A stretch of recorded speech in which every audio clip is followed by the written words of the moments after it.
লোকজন, অ্যাম্বুলেন্স এগুলো আটকায় মানুষের জীবন বিপন্ন করে কথা কেন বলতে হবে? এই শিক্ষা কে দিয়েছে ডাক্তারদেরকে? আমি তো বুঝলাম না।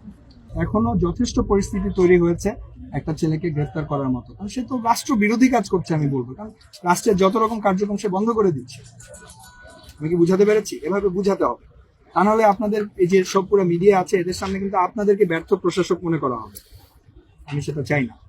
সবাই আপনারা টিচার, আমাদের শ্রদ্ধার্ঘ্য। আপনারা কি পারবেন একটু ট্যাকেল দিতে? এভাবে বুঝাতে হবে, ঠিক আছে? এই যে এখানে মেয়েরা আছে, আমরা তো ফুল ইয়াতেও যেতে পারছি না। মেয়েদের we don't touch, we don't push the girls. এটা তো খুবই মেয়ে ইনজুর্ড হয়েছে তাদের জন্য, তারা নিজেরাই দাঁড়ায় থেকে এমন ভাবে একজন একজনের গায়ের উপর দাঁড়িয়ে আছে, তারা সত্যি গিয়ে তারাই একজন একজনকে ধাক্কা দিয়ে ফেলে দিচ্ছে। কেন একটা মেয়েকে কেন রাস্তার সামনে দাঁড় করাতে হবে? আমি আমার দাবি আদায় করতে চাইলে আমি ছেলে আসবো, মেয়েকে কেন আমি এখন রাস্তার ওখানে দাঁড় করায় দিব? সে তো ধাক্কা খেয়ে পড়ে গেলে তার দায়িত্ব কে নিবে? হ্যাঁ, ছেলে হিসেবে যেটা তার দায়িত্ব তার বোনকে প্রোটেক্ট করা। যাই হোক, আপনারা কি পারবেন ট্যাকেল দিতে?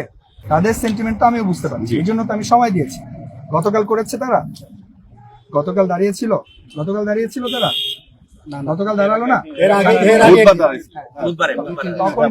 তখন সেনাবাহিনী এসেছিল? আমরা দূর থেকে দেখেছি, কারণ শান্তিপূর্ণ ছিল। দাঁড়াও, এখানে দাঁড়াও, রাস্তার দুই পাশে দাঁড়াও। মিডিয়ার সাথে মিডিয়ার সাথে কথা বলতে চাইলে মিডিয়ার সাথে কথা বলবে। এখানে সকল মিডিয়ার ভাইরা আছে, অ্যাটেনশন যেটা গ্র্যাব করার করছে। এখানে না কেন? আমি যে এখন কথা বলছি মিডিয়া অ্যাটেনশন পাচ্ছে না, তাহলে ওরা এখানে দাঁড়ায় কথা বলতে কি সমস্যা? লোকজন, অ্যাম্বুলেন্স এগুলো আটকায় মানুষের জীবন বিপন্ন করে কথা কেন বলতে হবে? এই শিক্ষা কে দিয়েছে ডাক্তারদেরকে? আমি তো বুঝলাম। আমি চাই এরপর থেকে যদি ওরা এরকম রাস্তার সামনে আসতে চায়, আপনারা আপনাদের প্রোটোকল অনুযায়ী যাদের বনে তারা ওদের সামনে থাকবে। আমি দেখতে চাই তারা তাদের প্রফেসরদেরকে ক্রস করে রাস্তার উপর যাচ্ছে।